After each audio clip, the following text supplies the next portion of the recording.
Hi friends, ఈ video చూసే ముందు మా ఛానల్ని సబ్స్క్రైబ్ చేయడం మర్చిపోకండి. హనుమంతుడిని నిత్యం మనం పూజిస్తే సాక్షాత్తు విష్ణు స్వరూపుడైన శ్రీరాముడిని మనం పూజించినట్టే. ఎందుకంటే హనుమంతుడి గుండెల్లో శ్రీరాముడు ఉన్నాడు కాబట్టి.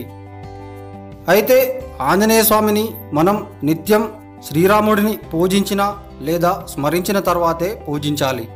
అంటే మనసులో శ్రీరాముడిని ఒక్కసారైనా తలిచి హనుమంతుడి పూజ మొదలుపెట్టాలి. ఈరోజు చైత్ర పౌర్ణమి, అంటే ఈరోజు పలు చోట్ల హనుమాన్ జయంతి చేస్తారు. ఎందుకంటే చైత్రమాసం రాములవారి మాసమైన పుట్టినరోజు, పెళ్లి రోజు, యుద్ధం గెలిచిన రోజు, పట్టాభిషిక్తుడైన రోజు అన్నీ చైత్రమాసంలోనే. అందుకే హనుమాన్ జయంతి కూడా చైత్రమాసంలో వచ్చే పౌర్ణమి రోజు చేస్తారు. అయితే ఈరోజు ముఖ్యంగా చేయవలసిన పని ఒకటి ఉంది. అదేమిటో ఇప్పుడు తెలుసుకుందాం. హనుమంతుడికి తన బలం తనకు తెలియదు అంటారు.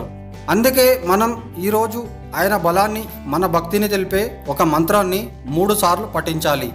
ఇది ఈరోజు పఠించడం వల్ల ఆరోగ్యం, ఐశ్వర్యం, మానసిక, శారీరక బుద్ధి అన్నీ లభిస్తాయి. ఆ మంత్రం ఏమిటో ఇప్పుడు తెలుసుకుందాం.